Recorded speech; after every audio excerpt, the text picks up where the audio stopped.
자, 여러분 안녕하십니까? 우리 올해 ADSP 마지막 회차라고 할 수 있는 39회차 우리 합격을 위한 메타버스 라이브 강의를 진행하도록 하겠습니다.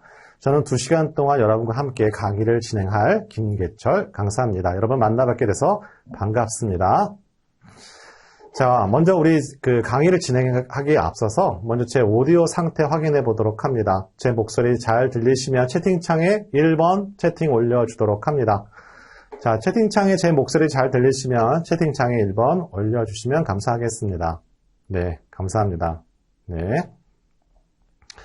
네, 감사합니다. 네. 자, 먼저 메타버스 라이브 강의 잠깐 먼저 소개를 해드리고 진행을 하도록 하겠습니다. 자, 우리 ADSP 39회차 시험이 한 3주 정도 남았다라고 할 수가 있겠습니다. 또한 우리 연휴가 좀 길었죠. 따라서 여러분이 아마 이래독하시지 않는 분이 상당히 많다라고 가정을 하고 진행을 하도록 하겠습니다. 하지만 3주 동안 열심히 하시면 여러분 한 번에 ADSP 라이센스 취득할 수 있다는 것도 강조해서 말씀드리도록 합니다.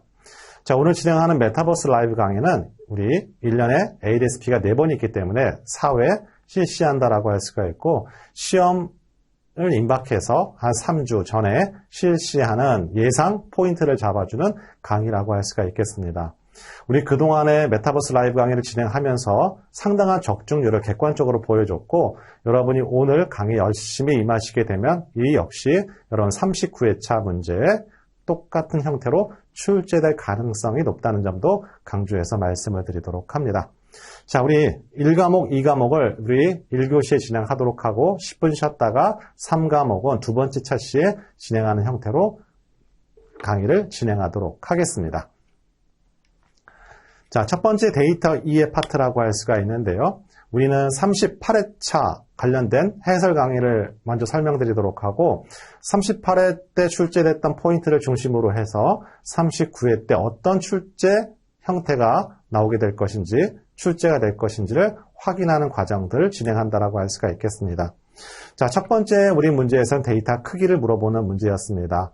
물론 해당되는 기출문제에서 출제됐다라고 할 수가 있고 굉장히 정답률이 높았다라고도 생각할 수가 있겠습니다. 여러분 해당되는 파일 교환을 보시게 되면 물론 정답도 있고 해당되는 어느 페이지의 이론에 몇 페이지에 해당 내용들이 있다는 것도 명시해 놨기 때문에 우리는 여러분이 이래독하지 않았다 하더라도 해당되는 내용을 찾아보는 것도 중요하다라고 할 수가 있겠습니다. 자, 해당되는 데이터 크기 작은 숫자부터 나열하게 되는 문제라고 할 수가 있고 페타와 엑사와 제타와 요타바이트 순서라고 할 수가 있겠죠. 물론 이와 같은 데이터 크기를 물어보는 시험 문제 ADSP 문제에서만 출제되는 것이 아니라 여러분 빅데이터 분석 기사에서도 똑같은 형태로 출제된다라고 할 수가 있겠습니다. 자, 이만큼 데이터 크기라는 것은 데이터 분석할 때 먼저 고려해야 할 사항이기 때문에 해당되는 문제가 출제됐다 생각하시면 되겠고 우리 1년에 4번 정도 시험 본다고 생각하면 적어도 2년에 한 번 정도 가중치가 있는 파트가 해당되는 데이터 크기 순서를 물어보는 문제라고 생각하시면 되겠습니다. 자, 두 번째 문제인데요. 데이터베이스가 아닌 것을 물어봤습니다.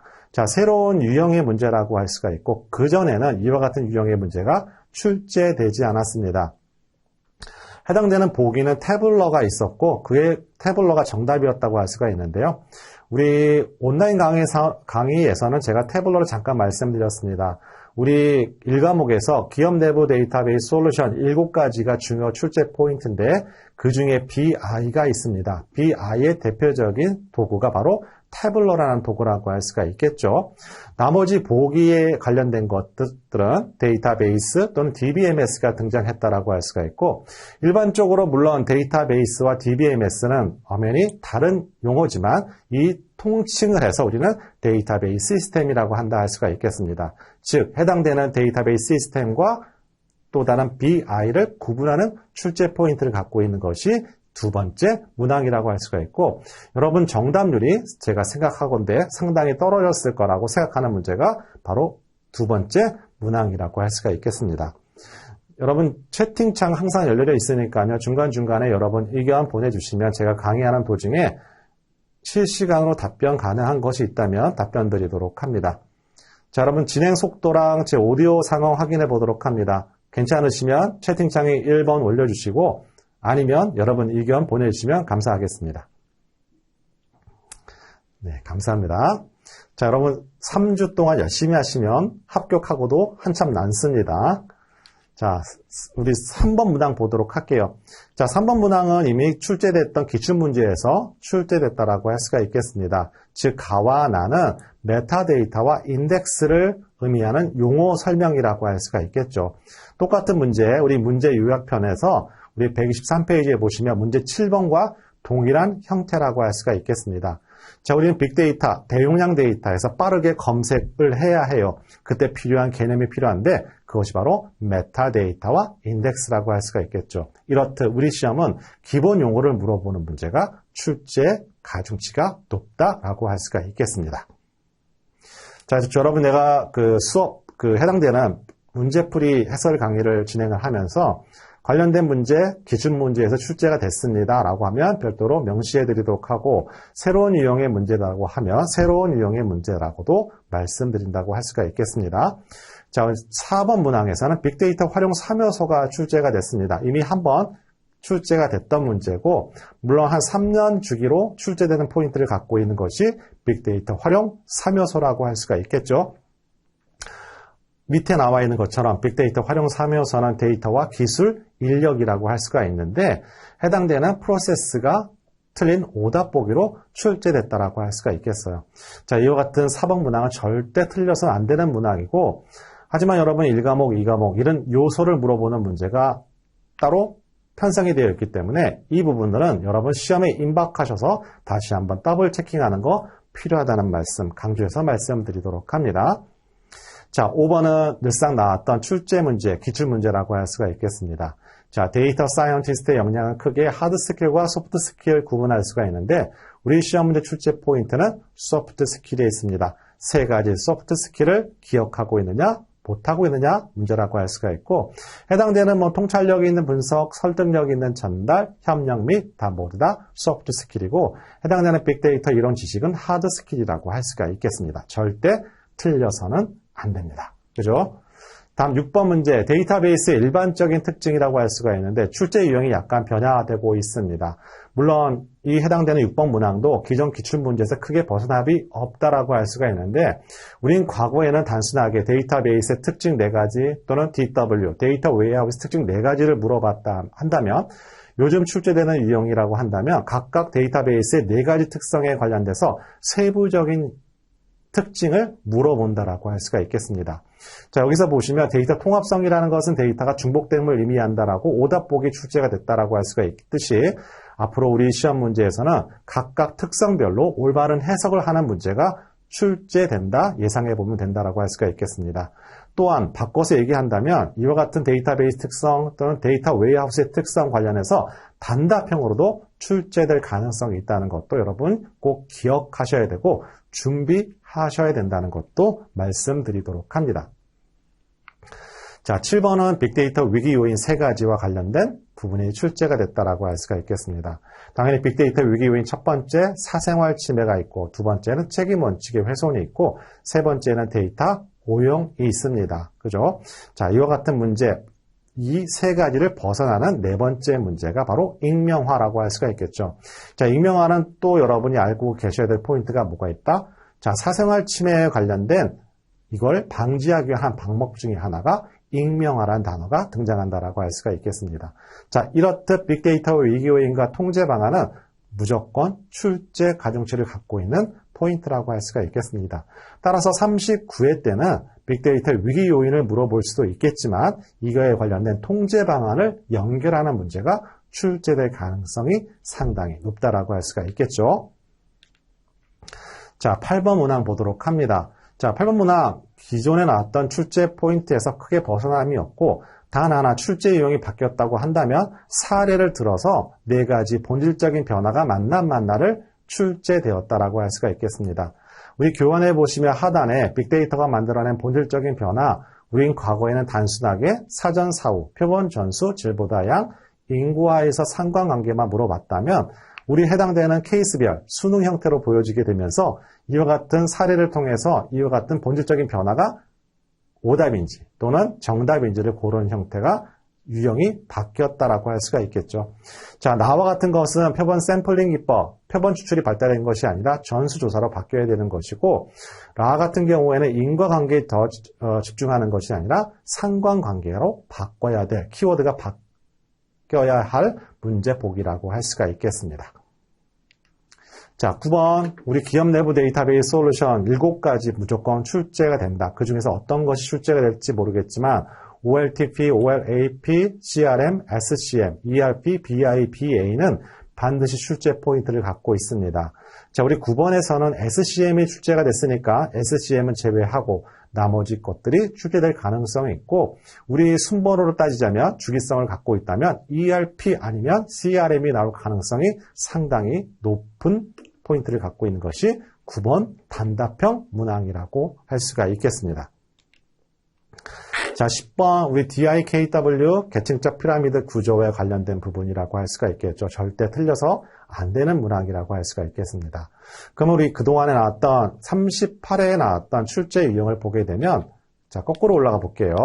자, 새로운 유형의 문제라고 한다면 단 하나밖에 없네요. 그죠? 바로 2번 문항만 기존에 없던 새롭게 만들어낸 문항이라고 할 수가 있고, 따라서 평균적으로 1과목이 아마 여러분 7문항 전후로 또는 8문항 정도 평균 득점될 포인트를 갖고 있는 것이 38의 문제였다라고 할 수가 있겠습니다. 그러면 이와 같은 38의 출제 포인트를 기반으로 해서 39에는 어떤 것들을 출제될 수 있을지를 확인해 보도록 하겠습니다. 자, 첫 번째, 우리 1과목에서는 정량적 데이터와 정성적 데이터가 출제될 순번이라고 할 수가 있겠습니다. 따라서 정량적 데이터의 특징, 정성적 데이터의 특징을 알아두고 단답형으로도 출제될 순번이라고 할 수가 있겠습니다. 자, 두 번째는 암묵지와 형식지의 상호작용 4가지를 출제될 가능성이 높다라고 할 수가 있습니다. 공통화, 표출화, 연결화, 내면화, 각각의 그 안에 들어있는 의미를 파악하는 거 중요하다라고 할 수가 있겠죠. 자, 세 번째는 우리 앞에서 데이터베이스로 나왔기 때문에, 자, 우리 39회차 때는, 자, 39회차 때는, 여러분 교환이 없으신 분도 계신가 봐요. 그죠? 자, 39회차 때는 DW와 데이터 레이크, 데이터 마트가 나올 가능성이 높습니다. 왜? 38회 때는 데이터베이스가 출제가 됐잖아요. 그죠? 따라서 데이터 웨어하우스의 4가지 특성 확인하는 거, 데이터 마트와 DW를 구분하는 거, 그 다음에 마지막 데이터 레이크를 물어보는 단답형 문제가 출제가 될 수가 있습니다. 이 점 강조해서 말씀드리도록 합니다. 자, 네 번째 우리 38회 때는 뭐가 나왔어요? SCM이 나왔으니까 SCM을 제외하고 나머지 기업 내부 데이터 솔루션은 출제될 가능성이 상당히 높아요. 그 중에서 단답형으로 출제될 가능성이 높기 때문에 이번 포인트에선 ERP와 CRM이 나올 가능성이 상당히 높다라고 할 수가 있겠습니다. 자, 다섯 번째 빅데이터 기능 4가지가 있는데요. 교재에 보시면, 자, 이번 파트에서는 세 번째와 네 번째와 관련된 부분이 출제될 가능성이 높습니다. 빅데이터 렌즈는 현미경에 의미하는 렌즈죠. 그때 앵그램 비어가 대표적 사례고, 빅데이터 플랫폼을 정의를 물어보는 문제가 출제될 가능성이 있습니다. 또한 빅데이터 플랫폼에 해당되는 거 여러 가지가 있잖아요. 그죠? 뭐 페이스북도 있고, 자, 이와 같은 사례를 올바르게 연결하시길 꼭 기억하시기 바랍니다. 다음 6번째, 빅데이터의 가치 산정이 어려운 이유 3가지가 있습니다. 자, 제가 지금 이렇게 순번을 잡아서 말씀드리는 이유는 뭐냐면, 저는 계속 여러분 시험 문제를 복원을 하고, 또 시험 문제를 계속 확인을 하고 강의를 하잖아요. 그러면 저도 모르게 어느 순간에 시험 문제 포인트가 주기성을 갖게 되는 것도 알게 되고, 어떤 난이도 형태로 해서 조절되는 걸 그냥 알게 됩니다. 그래서 이와 같은 걸 넘버링으로 정해서, 물론 여러분이 많은 걸 알면 좋겠죠. 하지만 여러분 시간이 굉장히 제약되어 있다고 생각이 들고, 가장 가성비 있게 학습할 수 있도록 우리 메타버스 라이브 강의는 진행한다라고 생각하시면 되겠습니다. 자, 빅데이터 가치 산정이 어려운 이유 3가지가 있습니다. 이 3가지에 관련해서 꼼꼼히 기억하기. 자, 7번째 여러분 별표 치고 여러분 확실히 기억하시기 바랍니다. 왜? 빅데이터 활용 테크닉이 7가지가 있습니다. 여러분, 연관규칙 학습부터 시작해서 사회 관계만 분석까지 있어요. 근데 이 빅데이터 활용 테크닉이 38회 때 등장하지 않았습니다. 따라서 39회 때는 100% 출제된다라고 생각하시면 되겠습니다. 아주 중요합니다. 7번 문항은요. 무조건 나올 수밖에 없다 생각이 듭니다. 자, 8번에는 우리 빅데이터 위기 요인이 38회 때 등장했잖아요. 그러면 통제 방안과 관련해서 연계를 해서 물어보는 문제가 출제될 수가 있습니다.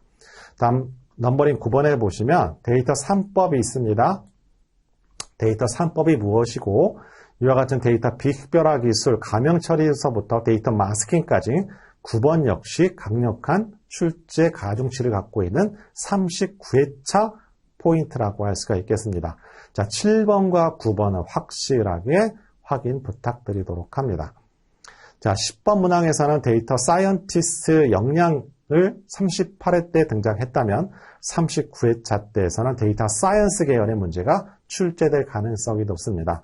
데이터 사이언스의 정의를 물어보는 단답형 문제가 출제될 수도 있고 데이터 사이언스와 통계학과 데이터 마이닝의 차이점을 물어볼 수도 있습니다. 자, 이 점 여러분 강조해서 포인트 관리하시면 우리 39회차 때는 아무리 어렵게 출제가 되더라도 7문항 이하로는 갈 수가 없습니다. 자, 이 점 여러분 꼭 기억하시기 바랍니다. 자, 우리 2과목 넘어가도록 하겠습니다. 2과목 데이터 분석 기획 파트라고 할 수가 있고 38회 때는 여러분이 상당히 어려워했던 부분이 2과목에 있는 데이터 분석 기획 파트라고 할 수가 있겠습니다. 자, 중간중간 확인하도록 합니다. 자, 여러분 제 목소리랑 진행 사항 괜찮으시면 채팅창에 1번 올려주시면 감사하겠습니다. 네.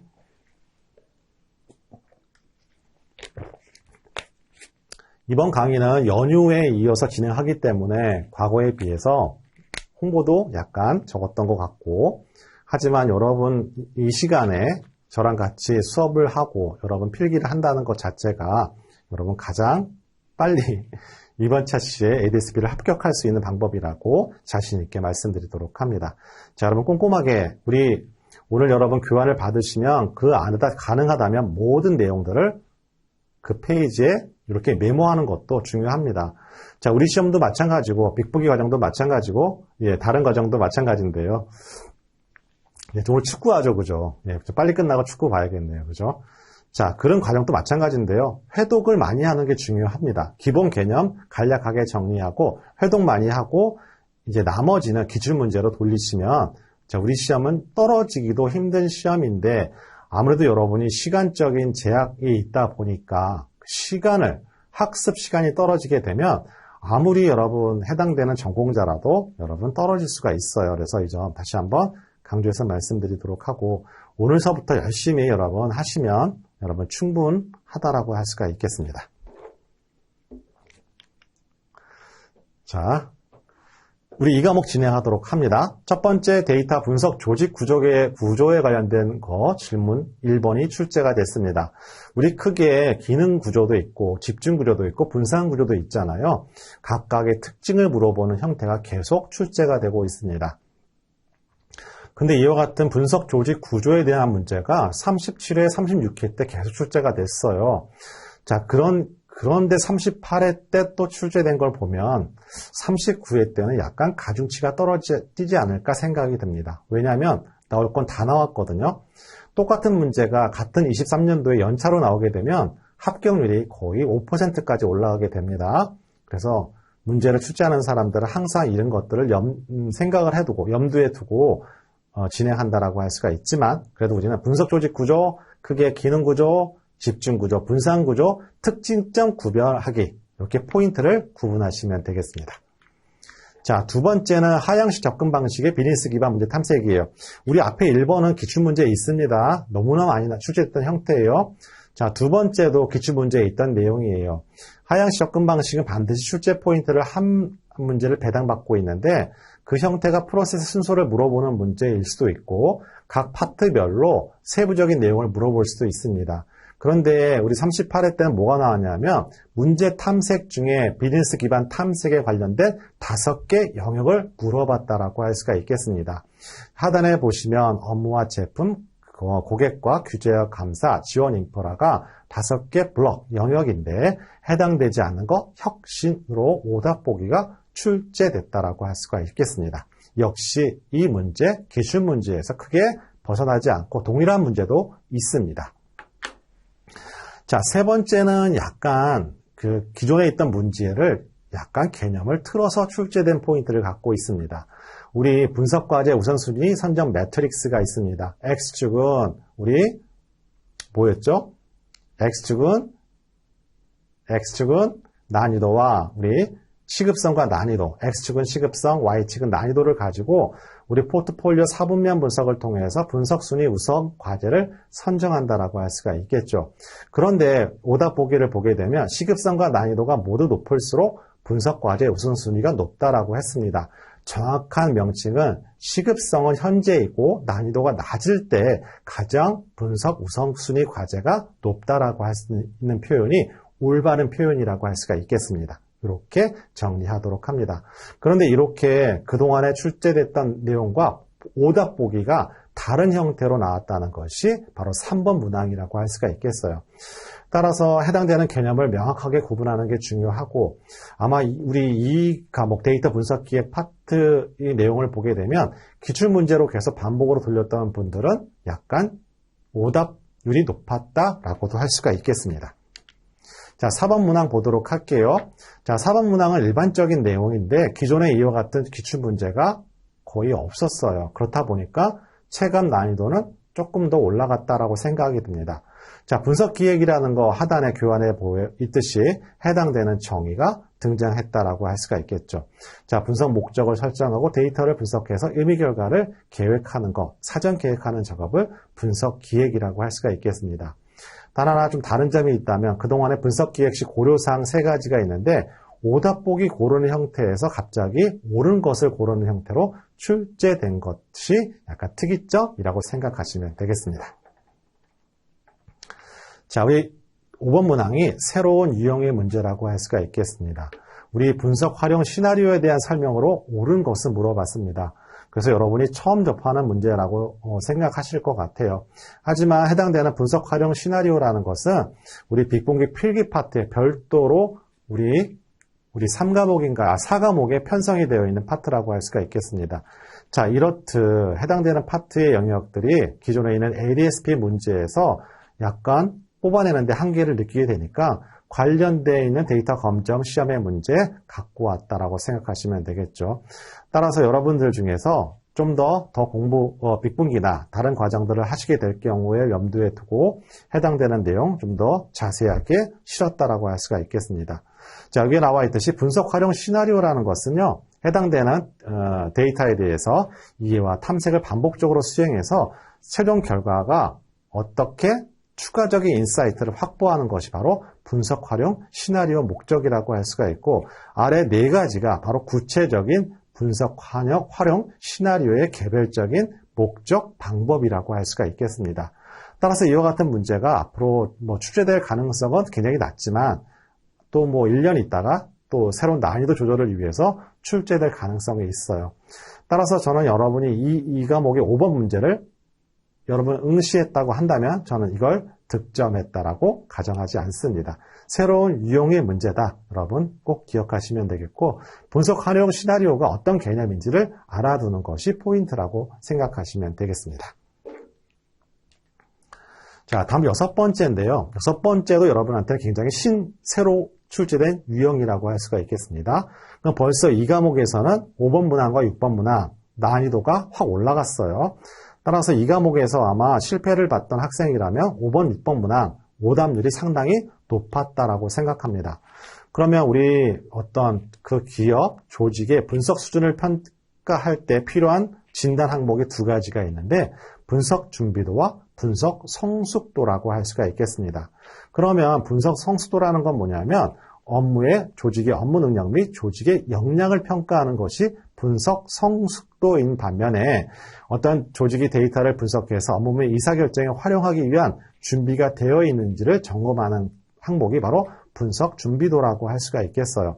그렇기 때문에 분석 준비도는 진단 영역별로 세부 항목에 대한 수준을 파악해 볼 필요가 있다고 할 수가 있고 보기에서처럼 케이스별로 이렇게 세부 항목에 대해서 비교 분석하는 것은 분석 준비도에 대한 영역이다라고 해석하시면 되겠습니다.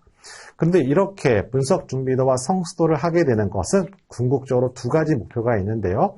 교환에 나와 있는 것처럼 이 진단을 통해서 미래의 목표를 어떻게 정할지가 첫 번째 포인트고요. 두 번째, 자, 여기 나와 있는 것처럼 데이터를 활용한 분석의 경쟁력 확보를 위해 어떤 영역에 선택과 집중을 할 것인지를 확인하는 것. 이게 바로 해당되는 분석 준비도와 성숙도를 하게 되는 두 가지 목적이라는 것까지 알아두는 게 포인트라고 생각하시면 되겠습니다. 자, 일곱 번째. 자, 이번 문항에서는 분석 준비도와 성숙도가 출제 가중치가 높았네요. 그죠? 하지만 분석 준비도와 성숙도는 또 38회 때 한 문항 또 존재한다라고 할 수가 있고, 원래 반드시 한 문항 배정받고 있는 것이 분석 준비도와 성숙도였지만 이번 38회 때는 굉장히 출제 빈도가 높았다라고 할 수가 있겠습니다. 자, 7번 문항도 그냥 대충 준비했던 분들이라면 오답률이 높았다라고 생각해요. 우리 분석 준비도와 성숙도 네 가지 형태에 따라서 높고 낮음에 따라서 2x2 네 가지 케이스가 존재하게 되고, 제가 저번 차시 메타버스 강의할 때 적어도 분석 준비도와 성숙도가 높을 때랑 분석 준비도와 분석 성숙도가 낮을 때는 꼭 기억해야 되고, 출제가 되면 단답형으로 나올 수 있다라고도 설명드렸던 내용이라고 할 수가 있겠습니다. 하지만 우리 시험 문제 38회 때는 객관형으로 출제된 것만 달랐다라고 할 수가 있겠습니다. 정답은 준비형이라고 할 수가 있겠죠. 따라서 5, 6번, 7번, 5번서부터 6번, 7번 이 과목에서 난이도 있는 항목이라고 할 수가 있고 오답률이 높았던 파트라고 할 수가 있겠습니다. 자, 8번 문항을 보도록 할게요. 자, 분석 마스터 플랜의 우선순위 고려 요소에 해당되지 않는 것은 물어봤습니다. 자, 이미 여러 번 기출문제에 출제됐던 문제고 너무 정형화된 문제이기 때문에 절대 틀려서는 안 되는 문제고, 해당되는 거 세 가지 전략적 중요도와 비즈니스 성과 및 ROI 실행 용이성에 따라서 적용 우선순위를 결정하게 되고, 그 다음 필터링, 업무 내재와 분석 데이터 적용 수준, 기술 적용 수준에 따라서 우리 분석 구현 로드맵 수립을 한다라는 것까지 기억하시기 바랍니다. 근데 38회 우리 8번 문항은 39회 때는 출제되지 않을 거로 생각이 듭니다. 물론 이렇게는 출제가 될 수가 있겠죠. 말 그대로 지금은 우선순위 고려 요소에 관련된 부분이 출제가 됐지만 바로 두 번째 우리 업무 내재와 분석 데이터 적용 수준, 기술 적용 수준을 물어볼 수도 있어요. 그죠? 자, 이렇게는 생각해 볼 필요가 있습니다. 자, 우리 9번 문항 보도록 할게요. 자, 9번 문항 상향식 접근 방식의 발상과 하향식 접근법의 수렴을 반복해서 분석 과제 발굴의 접근 방법은 무엇이라고 하는가? 우리 디자인 사고라고 하고 이미 우리 시험 문제에서 2번 정도 출제됐던 포인트를 갖고 있습니다. 한 번은 2번 다 단답형으로 출제했던 기억이 나고요. 자, 해당되는 정답은 디자인 사고였습니다. 근데 여러분이 기억하셔야 될 건 또 하나 뭐가 있냐면 우리 디자인 띵킹 프로세스 중에서 상향식 접근 방식을 뭐라 합니다? 발산이라고 합니다. 데이터 기반을 통해서 문제를 재정의하기 때문에 그때 사용되는 용어가 다이버스란 용어를 기억하셔야 되고, 하향식 접근 방식은 답을 구해야 되잖아요. 수렴 단계라고 할 수가 있고, 우리는 한 용어로 컨버스란 단어를 꼭 기억하셔야만 합니다. 자, 10번 또 분석 준비도의 6개 영역 중에서 한 영역을 물어보는 문제가 또 등장했습니다. 자, 10번 문항 해당되는 분석 준비도 6개 영역 중에서 운영 시스템부터 시작해서 비주얼, 분석 환경까지 물어보는 거 IT 인프라 영역이라고 할 수가 있겠죠. 자, 이렇듯 제가 보기에는 우리 2과목 데이터 분석 기획 파트는 한 4과목 정도는 난이도 조절을 했기 때문에 아마 대충 하셨던 분은 6문제 정도 왔다 갔다 하는 문제가 정답률로 나왔던 문제가 38회 문제라고 할 수가 있겠습니다. 자, 이와 같은 38회에 출제된 포인트를 가지고 그러면 39회에는 어떤 것들이 출제 유형이 어떤 것들이 있는지 확인을 해보도록 합니다. 꼭 기억하시기 바랍니다. 첫 번째, 우리 분석 주제의 유형, 우리 38회 때 등장하지 않았죠. 우리 분석 주제 목표, what을 알고 있느냐 모르고 있느냐 또는 how를 알고 있느냐 모르고 있느냐에 따라서 우리는 4가지 optimization, insight, solution, discovery 관련된 포인트를 우리 39회 때는 예상해 본다라고 할 수가 있겠습니다. 물론 객관형도 출제가 될 수가 있고요. 단답형으로도 출제가 될 수가 있습니다. 자, 두 번째는 정형 데이터와 반정형 데이터 서로 특징을 구분하는 문제가 중요하고 정형 데이터의 특징이라 할 수 있는 스키마가 있고 반정형 데이터는 메타데이터가 있습니다. 또한 반정형 데이터의 종류를 알고 있는 거 여러분 중요한 출제 포인트입니다. 또 하나 우리 RDBMS와 NoSQL 저장 방식에 따른 제품의 종류를 구분하는 것도 이번 차시의 출제 포인트라고 할 수가 있겠습니다. 자, 물론 기출문제에도 있고 바로 이런 포인트 꼭 확인 부탁드리도록 합니다. 자, 세 번째는 우리 빅데이터 분석 방법론과 같이 다양한 분석 방법론에 따른 프로세스가 세 가지로 구분하는데 폭포수 모델과 나선형 모델, 프로타입을 모델을 물어볼 순번 차례라고 할 수가 있겠습니다. 따라서 폭포수 모델의 특징, 나선형 모델의 특징, 프로타입 모델의 특징을 알고 있는 거 여러분 강조 말씀드리도록 합니다. 자, 네 번째, 이거 반드시 출제가 됩니다. 왜?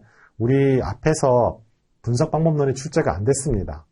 따라서 KDD, CRISP-DM, 그 다음에 빅데이터 분석 방법론 세 가지 우리 여러분들 큰 부담이 되지만 지금 시점에서 여러분 하셔야지만 시험에 임박해서 암기가 가능하다는 것도 말씀드리도록 합니다.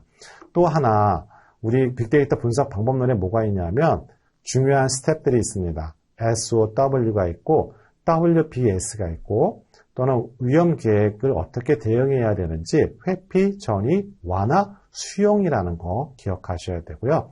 또한 빅데이터 분석 방법론에 의사 코드가 어떤 태스크에서 발생하고 있는지 또는 의사 코드 정의를 내리는 거 중요합니다.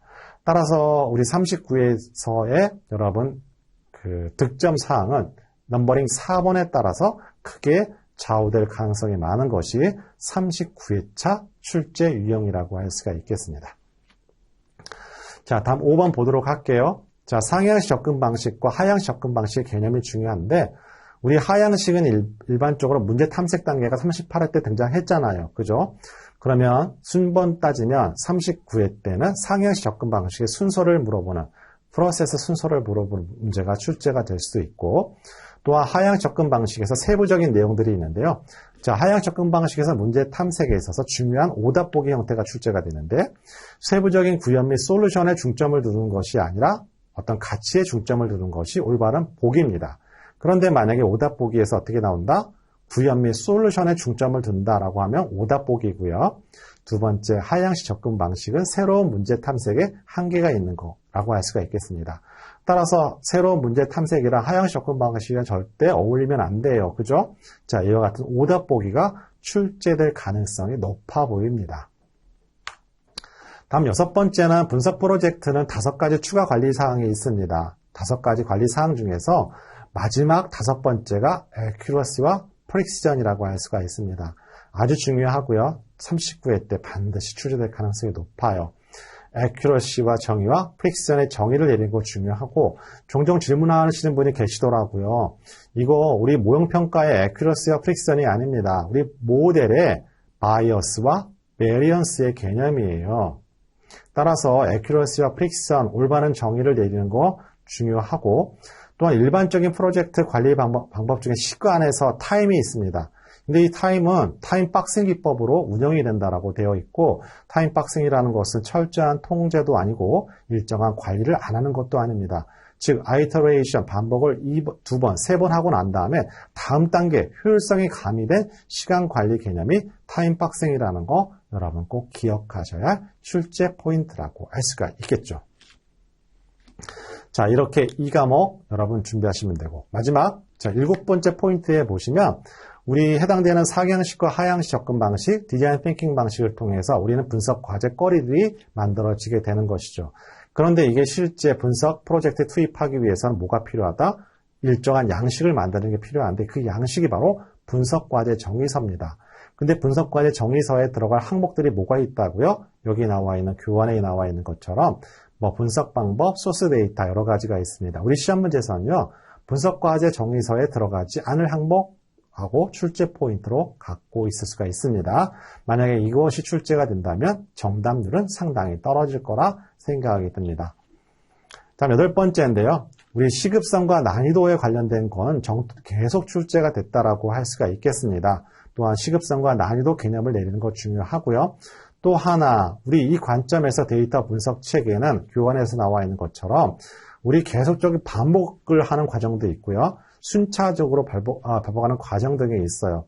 따라서 우리는 혼합형을 우리는 데이터 분석 체계를 적용한다라고 할 수가 있겠죠. 그런데 오답 보기에서 혼합형 하지 않고 반복적인 정렬 과정만 한다 또는 순차적으로만 진행한다라고 하면 100% 오답 보기라고 생각하시면 되겠습니다. 자, 9번째, 우리 분석 거버넌스의 체계 구성 요소 5가지가 있어요. 5가지가 뭐가 있는지 기록하기. 자, 10번째는 데이터 거버넌스의 구성 요소 있습니다. 역시 헷갈리는 부분이 있기 때문에 데이터 거버넌스의 구성 요소와 11번에는 반드시 여러분 39회차 때 등장할 문제입니다.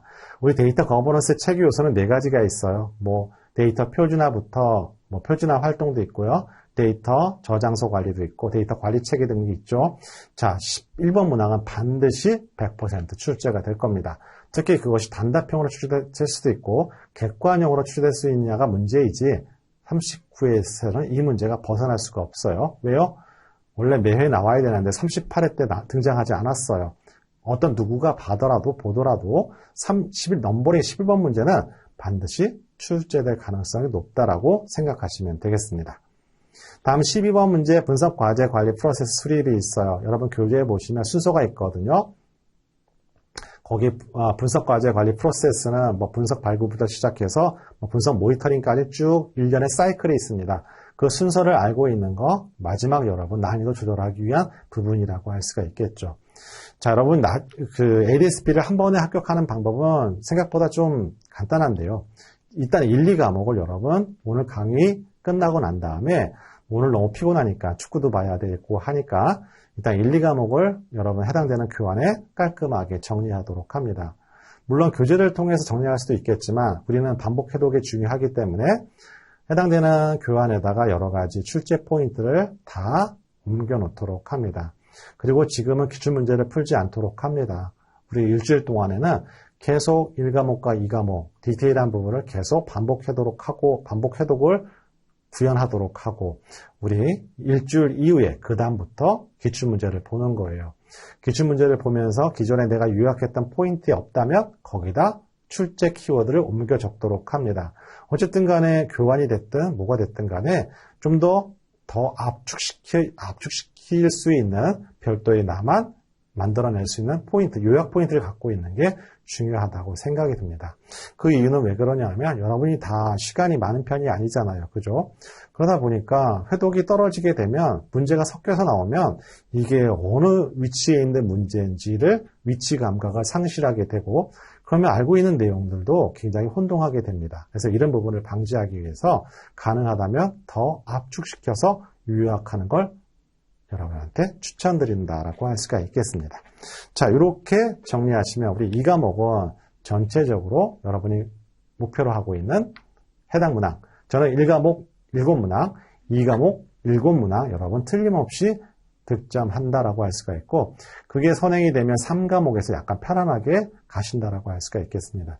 자, 우리 ADSP 시험, 빅데이터 분석기사도 마찬가지인데요. 자, 우리는 시험날 문제 풀러가는 게 아니라 내가 예상했던 것들이 어떻게 출제가 되어 있는지 확인하는 시험이 우리 시험입니다. 그래야지 마음이 좀 가볍고요. 끝나고 나서 약간 개운해진다라고 할 수가 있겠습니다. 자, 우리 45분서부터 한 10분 정도 쉬는 시간 갖도록 하는데요. 여러분 궁금한 사항 채팅창에 올려주시면 지금 확인하고 답변 드리도록 합니다.